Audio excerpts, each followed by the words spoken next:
નમસ્તે વિદ્યાર્થી મિત્રો, છેલ્લા લેક્ચરમાં આપણે એક વિધેય અને વ્યાપ્ત વિધેય વિશે માહિતી લીધી હતી, તેમજ સ્વાધ્યાય 1.2 કમ્પ્લીટ કરેલો હતો. આજે આગળ વધીએ, જોઈએ નવો ટોપિક, બે વિધેયોનું સંયોજન. મિત્રો, આ ટોપિક આપણે 11th સાયન્સમાં પણ ભણી ગયા છીએ, બરાબર? તો આપણને ખ્યાલ જ છે બે વિધેયોનું સંયોજન કઈ રીતે મળે, તેને કઈ રીતે દર્શાવાય, તેનું સૂત્ર કઈ રીતે મળે. છતાં પણ એક વખત આપણે રિપીટ કરી લઈએ. તો શરૂઆત કરીએ બે વિધેયોના સંયોજનથી. ધારો કે પહેલું વિધેય એફ આપેલું છે, એ થી બીનું વિધેય, અને બીજું વિધેય આપણને જી આપેલું છે, જી વિધેય બી થી સીનું વિધેય છે. પહેલા વિધેયનો પ્રદેશ ગણ એ, સહપ્રદેશ ગણ બી. બીજા વિધેયનો પ્રદેશ ગણ બી અને સહપ્રદેશ ગણ કયો છે? સી. તો આ બે વિધેયોનું સંયોજન જો આપણે કરવું હોય, એફ અને જીનું સંયોજન, તો આ એફ અને જીના સંયોજનને આપણે GOF દ્વારા દર્શાવીએ છીએ. ખાસ ધ્યાન રાખજો, એફ અને જીનું સંયોજન તેને દર્શાવાય કઈ રીતે? તો કે GOF. અહીંથી ઊંધેથી વાંચવાનું ચાલુ કરવાનું, એફ અને જીનું સંયોજન. તો એફ અને જીનું સંયોજન એટલે GOF. તો આ GOF વિધેય ક્યાંથી ક્યાંનું થાય? તો કે GOF એટલે એફ અને જીનું સંયોજન. તો એફ વિધેયનો પ્રદેશ ગણ લેવાનો એ, અને બીજા વિધેયનો સહપ્રદેશ ગણ લેશું સી. તો એફ અને જીનું સંયોજન એ થી સીનું વિધેય થશે. ફરી એક વખત સમજીએ, એફ અને જીનું સંયોજન એને દર્શાવાય કઈ રીતે? તો કે GOF. હવે આ વિધેય ક્યાંથી ક્યાંનું થાય? તો કે પહેલા વિધેયનો પ્રદેશ ગણ એટલે એ, અને બીજા વિધેયનો સહપ્રદેશ ગણ એટલે કે સી. તો GOF એ થી સીનું વિધેય થશે. ક્લિયર? હવે આ GOFનું સૂત્ર આપણે જો મેળવવું હોય તો GOFના સૂત્રને GOF દ્વારા દર્શાવાય છે. એફ વિધેયનું સૂત્ર એને શેના દ્વારા દર્શાવાય? f. જી વિધેયના સૂત્રને શેના દ્વારા દર્શાવાય? GOF દ્વારા દર્શાવાય. તો GOF વિધેયના સૂત્રને GOF દ્વારા દર્શાવાય. અને જો આનું સૂત્ર મેળવવું હોય તો GOF બરાબર GOF. આ એનું સૂત્ર થશે. GOF બરાબર GOF. ક્લિયર? જ્યાં O આવે છે ત્યાં આપણે ગોળ કૌંસ મૂકી દઈશું એટલે આપણને સૂત્ર મળશે. ક્લિયર? તો આ બે વિધેયોના સંયોજનની વાત થઈ, એફ અને જીનું સંયોજન. હવે માની લ્યો કે આપણે જી અને એફનું સંયોજન મેળવવું છે. તો જી અને એફનું સંયોજન એને દર્શાવાય કઈ રીતે? તો કે FOG. FOG એટલે જી અને એફનું સંયોજન. અહીંથી ઊંધેથી વાંચવાનું ચાલુ કરીએ તો જી અને એફનું સંયોજન એને દર્શાવાય FOG દ્વારા. અને આ FOGનું જો સૂત્ર મેળવવું હોય તો કઈ રીતે મળશે? તો કે FOG. FOGનું સૂત્ર એટલે FOG is equal to FOG. Clear? તો આ બંને વિધેયના સૂત્ર અને બંને વિધેયના સંયોજન વિશે વાત થઈ. હવે માની લો કે મિત્રો પહેલું વિધેય આપેલું છે f બરાબર x² આપ્યા છે, અને GOFનું સૂત્ર આપણને આપેલું છે 3x. બરાબર? f બરાબર x² અને GOF બરાબર 3x આપેલું છે. તો આપણે આનું સંયોજન જો મેળવવું હોય, GOF એટલે કે એફ અને જીનું સંયોજન, તો કઈ રીતે મેળવશું? તો કે GOF બરાબર GOF. તો સૌથી પહેલા f મૂકશું અહીંયા. તો GOF બરાબર શું આપેલું છે? x² તો GOF. તો GOF આનો અર્થ શું થશે? તો કે GOFના સૂત્રમાં x ની જગ્યાએ શું મૂકશું? આપણે x² મૂકી દેશું. GOFના સૂત્રમાં જ્યાં x આવે છે ત્યાં x² મૂકી દઈએ તો આ 3 x ની જગ્યાએ x², તો 3x². આ સૂત્ર થશે GOFનું. ક્લિયર? હવે આ જ રીતે જો FOGનું સૂત્ર મેળવવું હોય તો કે FOG બરાબર F of G of X. તો પહેલાં જી ઓફ એક્સની કિંમત મૂકવી પડશે. તો F of G of X એટલે 3x આપેલા છે, તો એફ ઓફ 3x. હવે એફ ઓફ 3xનો અર્થ શું થશે?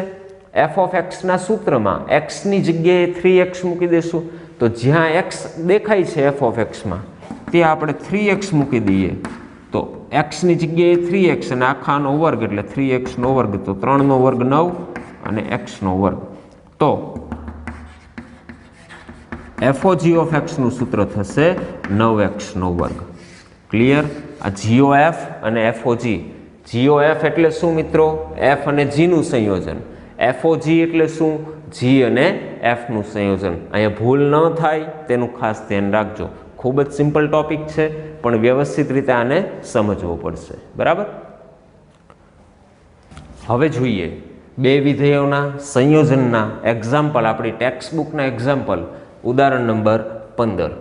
વિધેય એફ નો પ્રદેશગણ 2 3 4 5 અને સહપ્રદેશગણ છે 3 4 5 9. એ જ રીતે જી વિધેયનો પ્રદેશગણ 3 4 5 9 અને એનો સહપ્રદેશગણ છે 7 11 15. F of 2, F of 3, F of 4 અને એફ ઓફ 5 આ બધાની કિંમતો આપણને આપેલી છે. એ જ રીતે G of 3, G of 4, G of 5 અને જી ઓફ 9ની કિંમત પણ આપણને આપેલી છે.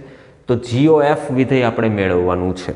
તો મિત્રો અહીંયા સમજીએ, જીઓએફ એટલે શું? તો કે એફ અને જીનું સંયોજન. તો આ જીઓએફ વિધેય મેળવવા માટે સૌથી પહેલાં તો આ વિધેયનો પ્રદેશગણ અને સહપ્રદેશગણ કયો હશે તે આપણે નક્કી કરવું પડશે. તો અહીંયા લખીએ જીઓએફ. તો જીઓએફ એટલે એફ અને જીનું સંયોજન. તો જીઓએફનો પ્રદેશગણ કયો થશે? એફનો જે પ્રદેશગણ હતો તે, એટલે કે 2 3 4 5. અને જીઓએફનો સહપ્રદેશગણ કયો થાય? તો કે બીજું વિધેય કયું હતું? જી.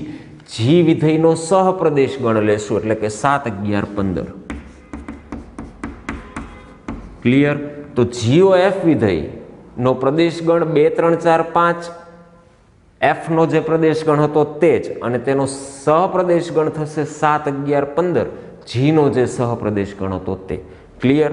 તો હવે આપણે આ જીઓએફ વિધેય મેળવવું હોય તો શું કરશું? તો કે જીઓએફ વિધેયમાં પ્રદેશગણમાંથી આપણે એક એક ઘટક લેતા જશું. તો પહેલો ઘટક લઈએ 2, તો જીઓએફ ઓફ 2. બરાબર? હવે આની કિંમત મેળવવાની છે. તો જીઓએફ ઓફ 2 આનું સૂત્ર હમણાં આપણે ભણી ગયા. જ્યાં ઓ આવે ત્યાં આપણે શું કરી નાખશું? ગોળ કાઉન્સ મૂકી દઈએ. તો g of F of 2. Clear? ચાલો, તો સૌથી પહેલાં આપણે એફ ઓફ 2ની કિંમત અહીંયા મૂકવી પડશે. એફ ઓફ 2ની કિંમત કેટલી આપેલી છે? 3. તો એફ ઓફ 2ની જગ્યાએ 3 મૂકી દઈએ. તો જી ઓફ 3. હવે જી ઓફ 3 એટલે જી ઓફ એક્સના સૂત્રમાં એક્સની જગ્યાએ 3 મૂકવાનું. તો જી ઓફ 3નો જવાબ પણ આપણને આપેલો છે 7. તો જી ઓફ 3 બરાબર 7. એનો અર્થ એવો થયો પ્રદેશગણમાંથી 2 ઘટક લેશું તો તેનો જવાબ કેટલો મેળવો? 7. હવે આ જ રીતે પ્રદેશગણમાંથી બીજો ઘટક લઈએ 3, તો જીઓ એફ ઓફ 3 બરાબર જી ઓફ એફ ઓફ 3. તો સૌથી પહેલાં આપણે એફ ઓફ 3ની કિંમત મૂકવી પડશે. તો એફ ઓફ 3 એટલે આપણને 4 આપેલા છે, તો જી ઓફ 4, અને જી ઓફ 4 એટલે પણ આપણને 7 આપેલા છે. બરાબર? તો 3 ઘટક મૂકીએ તો પણ જવાબ 7. હવે આ જ રીતે ચોથો ઘટક મૂકીએ જીઓ એફ ઓફ 4. તો આના માટેનું સૂત્ર થાય જી ઓફ એફ ઓફ 4. તો પહેલાં એફ ઓફ 4ની કિંમત મૂકવી પડે. તો એફ ઓફ 4 એટલે આપણને 5 આપેલું છે, અને જી ઓફ 5, તો જી ઓફ 5ની કિંમત આપણને આપેલી છે 11.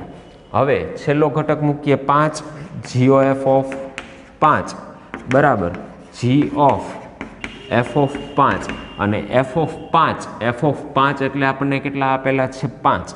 તો આનો પણ જવાબ આવશે જી ઓફ 5, અને જી ઓફ 5 બરાબર કેટલા આપેલા છે? 11 આપણને આપેલા છે. બરાબર? હવે મિત્રો પ્રદેશગણના તમામ ઘટકો આપણે લઈ લીધા જીઓ એફમાં. હવે એક પણ ઘટક આપણે મૂકી શકીએ નહીં. તો માટે અહીંયા લખી શકીએ જીઓ એફ વિધેય જો આપણે બનાવવું હોય તો 2 ઘટક લીધો તો જવાબ કેટલો મળ્યો? 7. તો પહેલી ક્રમયુક્ત જોડ મળશે 2,7. 3 ઘટક લઈએ તો પણ જવાબ 7 એટલે 3,7. 4 ઘટક લઈએ તો જવાબ 11 એટલે 4,11. અને 5 ઘટક લઈએ તો પણ જવાબ 11, તો 5,11 આ આપણું GOF થશે. ક્લિયર? અને એનો પ્રદેશ ગણ 2, 3, 4, 5, સહપ્રદેશ ગણ થશે 7, 11 ને 15. ચાલો તો હવે જોઈએ ઉદાહરણ નંબર 16. F R નું વિધેય, G પણ R નું વિધેય. મિત્રો અહીંયા જોઈ શકીએ બંને વિધેય R ના જ છે, બરાબર. તો આ બંને વિધેયના સંયોજન આપણે મેળવી શકીએ, એટલે કે FOG અને GOF બંને આપણને મળી શકે. હવે f of x આપેલું છે cos x, f of x એટલે f વિધેયનું સૂત્ર, g of x એટલે g વિધેયનું સૂત્ર આપેલું છે 3x². તો સાબિત કરો કે FOG અને GOF બંને સમાન નથી, એટલે કે f અને g નું સંયોજન અને g અને f નું સંયોજન બે સમાન નથી તેવું આપણે સાબિત કરવાનું છે. તો સૌથી પહેલા FOG મેળવીએ. FOG એટલે g અને f નું સંયોજન. તો આનું સૂત્ર કઈ રીતે મળે મિત્રો? તો કે FOG of x બરાબર f of g of x. અહીંયા આપણે ચેક કરી શકીએ મિત્રો, બંને વિધેયના સૂત્રો આપણને આપેલા છે f અને g માટેનું, તો બંનેના સંયોજનના સૂત્ર આપણે મેળવી શકીએ. તો FOG of x બરાબર થશે f of g of x. તો સૌથી પહેલા g of x ની કિંમત અહીંયા મૂકશું, તો f of g of x એટલે આપણને 3x² આપેલા છે. તો હવે આપણે મેળવશું f of 3x². f of 3x² એટલે શું? તો કે f of x ના સૂત્રમાં જ્યાં x આવે છે ત્યાં આપણે શું મૂકશું? 3x² મૂકી દઈએ. તો cos અને x ની જગ્યાએ આપણે મૂકશું 3x². તો cos 3x². FOG of x બરાબર થશે cos 3x². આ FOG નું સૂત્ર આપણને મળી ગયું. હવે GOF નું સૂત્ર મેળવીએ. તો GOF નું સૂત્ર કઈ રીતે મળશે? GOF of x બરાબર g of f of x. તો સૌથી પહેલા અહીંયા f of x ની કિંમત મૂકવી પડશે. f of x બરાબર આપણને cos x આપેલા છે. તો g of cos x. g of cos x એટલે શું? g of x ના સૂત્રમાં x ની જગ્યાએ cos x મૂકશું. તો g of x નું સૂત્ર છે 3x². અહીંયા x ની જગ્યાએ આપણે cos x મૂકી દઈએ. તો 3 ઇન્ટુ x ની જગ્યાએ cos x મૂકીએ અને એનો વર્ગ આપેલો છે. તો 3 cos x નો વર્ગ એટલે શું કહી શકીએ આપણે? cos²x. તો GOF of x બરાબર 3 cos²x. હવે બંનેના સૂત્ર આપણે ચેક કરી શકીએ મિત્રો. FOG નું સૂત્ર શું મળ્યું? cos 3x².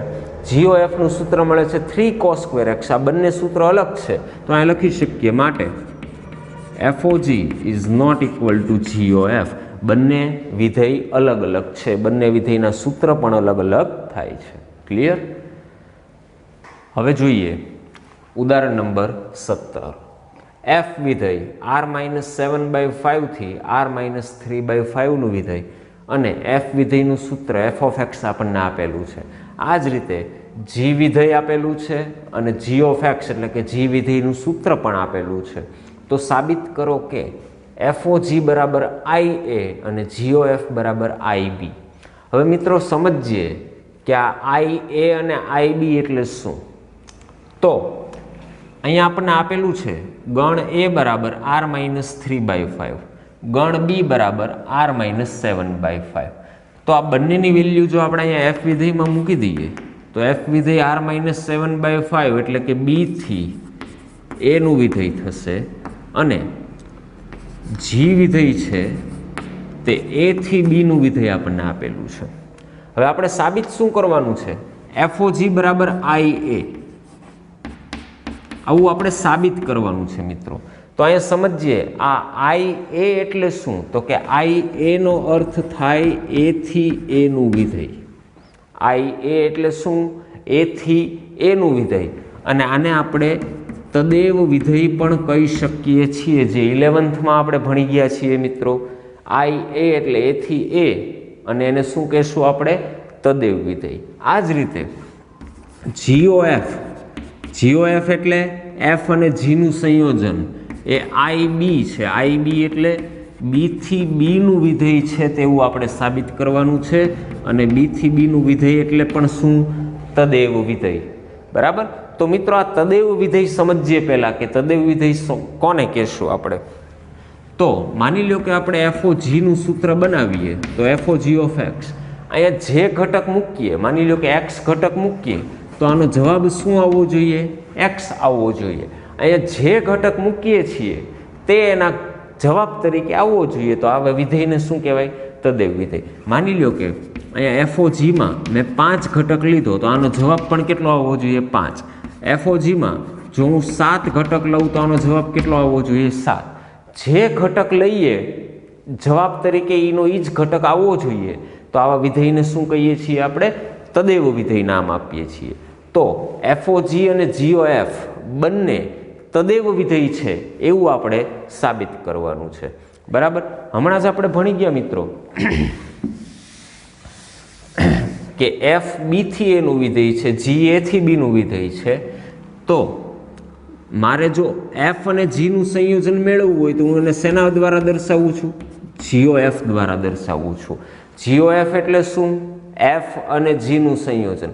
તો એફ વિધેયનો પ્રદેશ ગણ કયો હતો? બી. અને જી વિધેયનો સહપ્રદેશ ગણ કયો છે? બી. તો જીઓએફ ક્યાંથી ક્યાંનું વિધેય થાય? બી થી બીનું જ વિધેય થાય. હવે જો હું એફઓજી મેળવું, એફઓજી એટલે જી અને એફનું સંયોજન, પહેલું વિધેય આવે જી. તો એફઓજીનો પ્રદેશ ગણ કયો થાય? તો કે જીનો જે પ્રદેશ ગણ હતો તે જ. જીનો પ્રદેશ ગણ કયો છે? એ. તો આનો પણ પ્રદેશ ગણ થાય એ. અને આનો સહપ્રદેશ ગણ કયો થાય? તો કે બીજું વિધેય હતું એફ. એફ વિધેયનો સહપ્રદેશ ગણ કયો છે? એ. તો આનો પણ સહપ્રદેશ એ ગણ જ થાય. આપણને ખબર જ છે. બરાબર. પણ આ વસ્તુને આપણે સૂત્ર દ્વારા સાબિત કરવાની છે. તો આપણે સાબિત શું કરશું? તો કે એફઓજી ઓફ એક્સનું સૂત્ર આપણે બનાવીએ અને એનો જવાબ આપણને શું મળવો જોઈએ? એક્સ જ મળવો જોઈએ. આ જ રીતે જીઓએફનું પણ સૂત્ર બનાવશું, જીઓએફ ઓફ એક્સ, અને એનો જવાબ પણ કેટલો મળવો જોઈએ? એક્સ. આ જો આપણે સાબિત કરી દઈએ તો સાબિત થઈ જાય કે બંને વિધેય છે એ કેવા વિધેય છે? તદેવ વિધેય છે. ક્લિયર?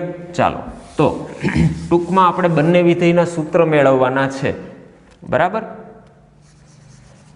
તો દાખલાની શરૂઆત કરીએ. એફ એ બીથી એનું વિધેય અને જી એ એથી બીનું વિધેય હોવાથી જીઓએફ બીથી બીનું વિધેય થાય અને એફઓજી એ એથી એનું વિધેય થશે.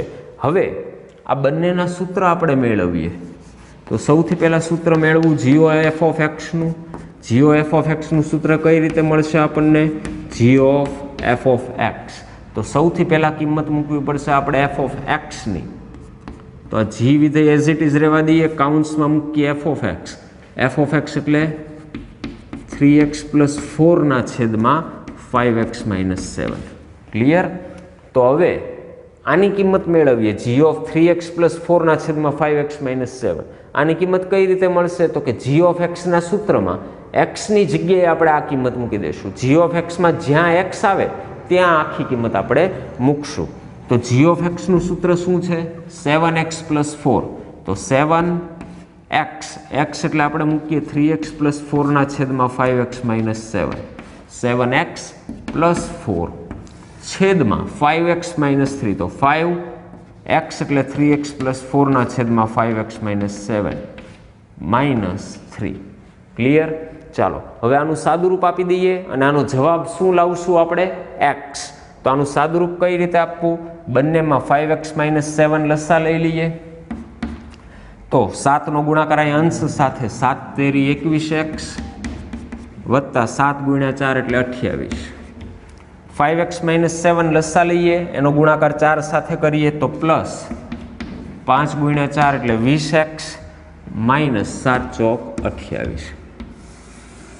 સેમ વસ્તુ છેદમાં 5નો ગુણાકાર 3x + 4 સાથે થશે તો 5 તેરી 15x વત્તા 20 અને 5x - 7 લસા એનો ગુણાકાર -3 સાથે તો -15x પ્લસ 7 × 3 એટલે 21. સાદુરૂપ આપીએ તો +28 - 28 બંને કેન્સલ. 21x + 20x એટલે 41x એના છેદમાં 15x માઇનસ 15x બંને કેન્સલ, 20 વત્તા 21 એટલે 41. તો 41xના છેદમાં 41, જવાબ શું આવશે? x. માટે GOF ઓફ x બરાબર x. તો સાબિત થાય છે કે GOF એ તદેવ વિધેય છે અને GOF ક્યાંથી ક્યાંનું વિધેય થાય? b થી b નું. માટે GOF b થી b નું તદેવ વિધેય છે તેમ સાબિત થાય છે. ક્લિયર? GOF ઓફ x નું સૂત્ર મેળવીએ અને જો તેનો જવાબ x આવે તો તે તદેવ વિધેય છે તેવું સાબિત થાય છે. ચાલો હવે આ જ રીતે આપણે FOG પણ તદેવ વિધેય છે તેવું સાબિત કરવું છે, તો આપણે FOG નું પણ સૂત્ર મેળવશું.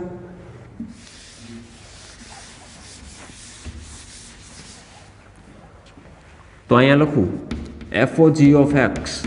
આનું સૂત્ર કઈ રીતે મળે? તો કે f of g of x. તો સૌથી પહેલા આપણે g ઓફ x ની કિંમત મૂકવી પડશે. g ઓફ x એટલે 7x પ્લસ 4 છેદમાં 5x માઇનસ 3. બરાબર. હવે આની કિંમત મેળવીએ તો f ઓફ x ના સૂત્રમાં x ની જગ્યાએ આપણે આ કિંમત મૂકશું. બરાબર. તો f ઓફ x નું સૂત્ર શું છે? 3x plus 4. તો 3x ની જગ્યાએ આપણે આ વેલ્યુ મૂકીએ 7x પ્લસ 4 છેદમાં 5x માઇનસ 3. તો 3x પ્લસ 4 છેદમાં 5x માઇનસ 7. તો 5x ની જગ્યાએ વેલ્યુ મૂકીએ 7x પ્લસ 4 છેદમાં 5x માઇનસ 3 માઇનસ 7. આનું સાદુરૂપ આપીએ તો 3નો ગુણાકાર અંશ સાથે તો 21x વત્તા 12. 5x માઇનસ 3 લસા તેનો ગુણાકાર 4 સાથે તો પ્લસ 20x માઇનસ 12 છેદમાં 5x માઇનસ 3 લસા 5નો ગુણાકાર અંશ સાથે તો 35x વત્તા 20 માઇનસ 7 ગુણ્યા 5 એટલે 35x પ્લસ 21. સાદુરૂપ આપીએ તો પ્લસ 12 માઇનસ 12 બંને કેન્સલ, 21x વત્તા 20x એટલે 41x છેદમાં 35x માઇનસ 35x કેન્સલ, 20 વત્તા 21 એટલે 41 અને તો પણ જવાબ શું મળશે? x. માટે FOG ઓફ x બરાબર પણ x. તો FOG એ તદેવ વિધેય છે તેવું સાબિત થાય છે. બરાબર મિત્રો. FOG અને GOF બંનેના સૂત્ર મેળવવાના છે અને એનો જવાબ આપણે શું લાવી દઈશું? x લાવી દઈએ તો બંને વિધેય તદેવ વિધેય છે તેમ સાબિત થાય છે. ક્લિયર? ખૂબ જ અગત્યનો દાખલો હતો અને વ્યવસ્થિત રીતે આ દાખલાને સમજવાનો પણ છે. ચાલો તો હવે જોઈએ ઉદાહરણ નંબર 18. ઉદાહરણ નંબર 18માં f a થી b નું વિધેય અને g b થી c નું વિધેય આ બંને એક એક વિધેય હોય તો, એટલે કે f વિધેય અને g વિધેય બંને એક એક વિધેય આપેલા છે તો GOF a થી c નું વિધેય એક એક વિધેય છે તેવું સાબિત કરવાનું છે. f અને g બંને એક એક વિધેય આપેલા છે તો GOF પણ એક એક છે તેવું સાબિત કરવાનું છે. તો મિત્રો આપણે અગાઉના લેક્ચરમાં એક એક વિધેય માટેની વ્યાખ્યા ભણી ગયા છીએ. એક એક વિધેય સાબિત કરવું હોય તો વ્યાખ્યા શું હતી? f ઓફ x1 બરાબર f ઓફ x2 તો x1 બરાબર x2 થવું જોઈએ. જો આવું સાબિત થઈ જાય તો શું થતું હતું? તો કે f એ એક એક છે તેવું સાબિત થાય. બરાબર.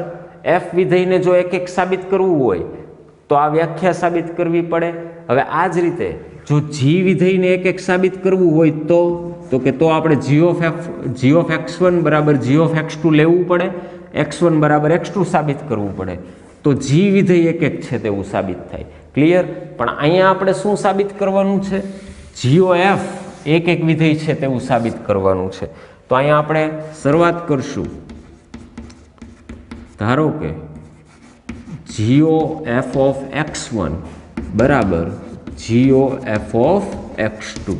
કારણ કે આપણે GOF ને એક એક વિધેય સાબિત કરવું છે તો અહીંથી આપણા દાખલાની શરૂઆત કરીએ અને આપણે સાબિત શું કરી દઈશું? x1 બરાબર x2 સાબિત કરી દઈએ તો એવું નક્કી થાય કે GOF એ એક એક વિધેય છે.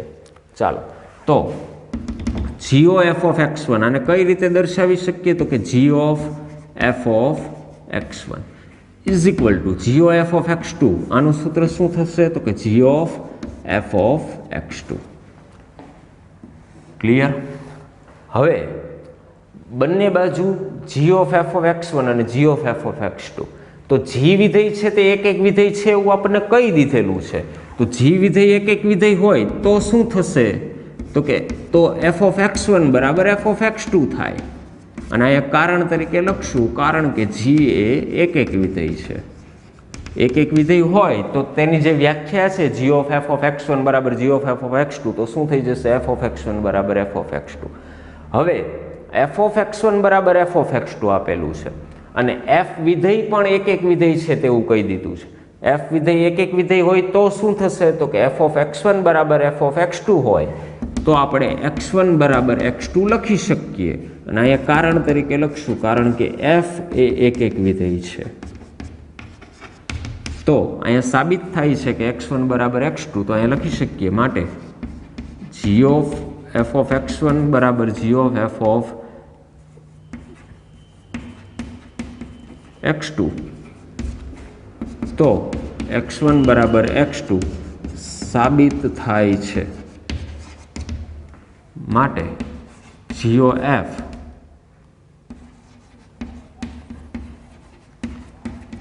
એક એક વિધેય છે તેમ સાબિત થાય છે. ક્લિયર? હવે જોઈએ ઉદાહરણ નંબર 19. એફ એ થી બી નું વિધેય, જી બી થી સી નું વિધેય, બંને વિધેય વ્યાપ્ત હોય તો સાબિત કરો કે GOF એ થી સી એ વ્યાપ્ત વિધેય થાય.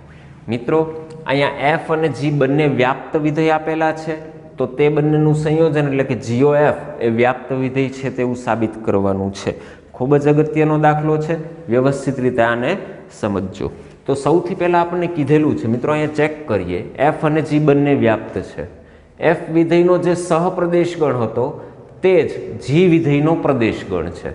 બરાબર? તો આપણે શરૂઆત કરીએ જી વિધેયથી કે જી વિધેય વ્યાપ્ત આપેલું છે. તો અહીંયા લખીએ જી બી થી સી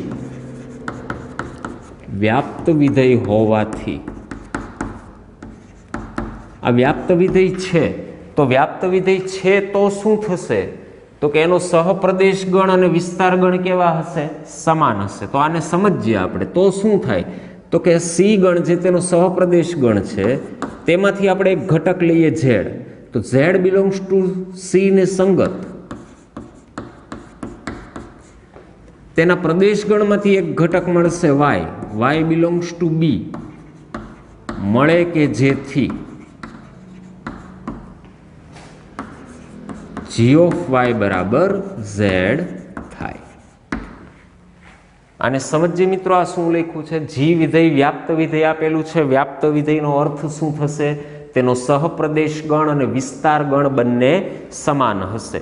તો સહપ્રદેશમાંથી કોઈ એક ઘટક લઈએ તો તેને સંગત એ ઘટકનું પૂર્વ પ્રતિબિંબ ક્યાં મળે?